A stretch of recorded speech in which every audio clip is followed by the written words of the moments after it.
હાલ જોઈએ તો આજે 23 એપ્રિલનો દિવસ છે। મોટાભાગના વિસ્તારોમાં ઊંચું તાપમાન તો ક્યાંક વાદળછાયું વાતાવરણ પણ જોવા મળી રહ્યું છે।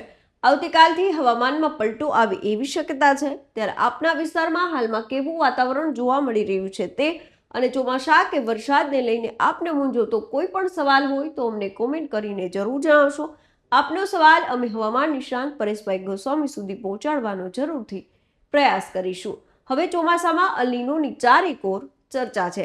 ત્યારે હવામાન નિષ્ણાંત પરેશભાઈ ગોસ્વામીએ આ વર્ષે સુપર મેગા અલ નીનો સક્રિય થવાની શક્યતા વ્યક્ત કરી છે, જેના કારણે ચોમાસામાં ઓછા વરસાદના એંધાણ વર્તાઈ રહ્યા છે।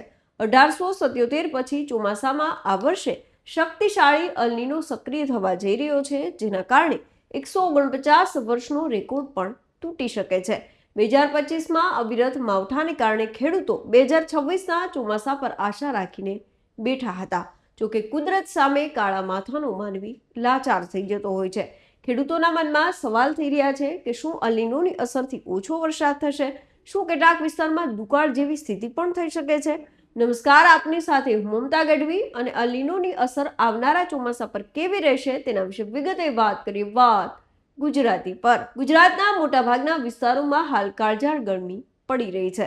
જોકે આવનારું ચોમાસું કેવું રહેશે તેને લઈને અનેક ચર્ચાઓ પણ થઈ રહી છે। ક્યાંક ઓછા વરસાદની શક્યતા સેવાઈ રહી છે તો ક્યાંક ચોમાસું નબળું પણ રહી શકે એવી આગાહી કરવામાં આવી છે।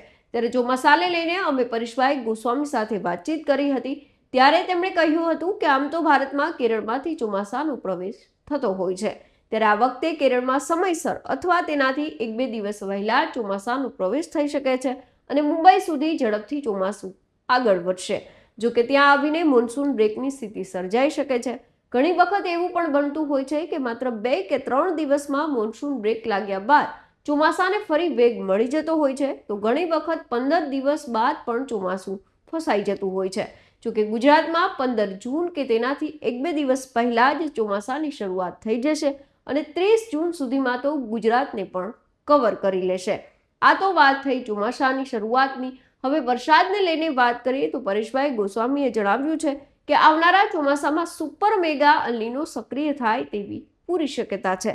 અલ નીનો એટલે પ્રશાંત મહાસાગરનું તાપમાન સામાન્ય કરતાં ઊંચું જાય છે, જેને અલ નીનો કહેવામાં આવે છે। પ્રશાંત મહાસાગરમાં ઊંચું તાપમાન જતાં મોટાભાગના દેશોમાં વરસાદ ઓછો પડવો, ઘણી જગ્યાએ દુષ્કાળ જેવી પરિસ્થિતિ પણ થતી હોય છે। જોકે ઘણી વખત અલ નીનો સક્રિય હોય પરંતુ આઈઓડી પોઝિટિવ હોય તો ગુજરાતનું ચોમાસું પણ સારું જતું હોય છે। આ વખતે ચોમાસામાં અલ નીનો મજબૂત રીતે સક્રિય થવાનો છે। જોકે ગુજરાતનું ચોમાસું સારું જ રહેશે એવી શક્યતા હાલ લાગી રહી છે। જો ભૂતકાળ તરફ ડોક્યું કરીએ તો આજથી 149 વર્ષ પહેલા એટલે કે 1877માં મેગા અલ નીનો સક્રિય થયો હતો, ત્યારે દુષ્કાળ પડ્યો હતો અને જેના કારણે ઘણું નુકસાન પણ થયું હતું અને હવે 2026માં પણ સુપર મેગા અલ નીનો બનવા જઈ રહ્યો છે। 149 વર્ષનો રેકોર્ડ તૂટવાનો છે। દરિયાકાંઠાના વિસ્તારોમાં ગરમીની લહેર હાલ જોવા મળી રહી છે। જોકે હાલ અલ નીનો સક્રિય નથી। ચોમાસામાં જૂન, જુલાઈ કે ઓગસ્ટ અથવા સપ્ટેમ્બર મહિનામાં ગમે ત્યારે અલ નીનો સક્રિય થઈ શકે છે, એટલે કે આ વર્ષે અલ નીનો સક્રિય થશે એવી પૂરી શક્યતા છે, પણ ક્યારે થશે એ જોવાનું રહેશે।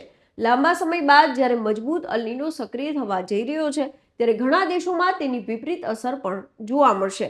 જ્યારે પણ મેગા અલ નીનો સક્રિય થાય ત્યારે પૃથ્વીના 50% વિસ્તારમાં દુષ્કાળ કે અનાવૃષ્ટિ જેવી પરિસ્થિતિનું નિર્માણ થતું હોય છે। અલ નીનોની અસરથી મોટાભાગના વિસ્તારોમાં ગરમીનું પ્રમાણ પણ વધી જતું હોય છે। ગુજરાતમાં પણ એપ્રિલ મહિનાના આ છેલ્લા અઠવાડિયામાં 43થી લઈને 45 ડિગ્રી સુધી તાપમાન પહોંચી શકે છે। આ સિવાય મે મહિનામાં પણ એપ્રિલ મહિના કરતાં પણ ઊંચું તાપમાન રહેવાનું છે। જોકે ચોમાસા દરમિયાન આઈઓડી પોઝિટિવ ફેઝમાં રહે તેવી પૂરી શક્યતા છે, જેના કારણે ગુજરાત પર કોઈ ખતરો નહીં રહે, એટલે ચોમાસું સામાન્ય રહેવાની શક્યતા છે, જેમાં 90થી લઈને 92% આસપાસ વરસાદ પડી શકે છે, જેથી ખેડૂતોએ ચિંતા કરવાની જરૂર નથી। આ તો થઈ ચોમાસાની વાત। હવે માવઠા અને વાવાઝોડાને લઈને વાત કરીએ તો પ્રિમોન્સૂન એક્ટિવિટીના ભાગરૂપે મે મહિનામાં પણ 2 માવઠા થવાના છે। એક માવઠું 10 થી 16 મે વચ્ચે થવાની શક્યતા છે, જ્યારે બીજું માવઠું 23 મેથી લઈને 28 મે સુધીમાં પડી શકે છે। પ્રિમોન્સૂનના આ માવઠામાં વરસાદ છે તે તોફાની હશે। આ સિવાય એક વાવાઝોડાની પણ પરેશભાઈ ગોસ્વામીએ શક્યતા વ્યક્ત કરી છે। 15 મેથી લઈને 15 જૂન સુધીમાં બંગાળની ખાડી અથવા અરબ સાગરમાં એક વાવાઝોડું બને તેવી પૂરી શક્યતા છે. એમાં પણ અરબ સાગરમાં વાવાઝોડું બનવાની શક્યતા વધારે છે. જો બંગાળની ખાડીમાં કોઈ વાવાઝોડું બને તો તેની ગુજરાત પર અસર ઓછી થતી હોય છે, પરંતુ જો અરબ સાગરમાં કોઈ વાવાઝોડું બને છે તો તેની સીધી અસર ગુજરાત પર થઈ શકે છે. ભૂતકાળમાં વાવાઝોડાને કારણે ઘણું નુકસાન પણ થઈ ચૂક્યું છે. તો આશા રાખીએ કે આ વાવાઝોડું લેન્ડફોલ ન થાય અને દરિયામાં જ સમાઈ જાય. તો અત્યારે બસ આટલું જ. હવામાનને લઈને દરેક અપડેટ આપના સુધી પહોંચાડતા રહીશું અને મળતા રહીશું વાત ગુજરાતી પર.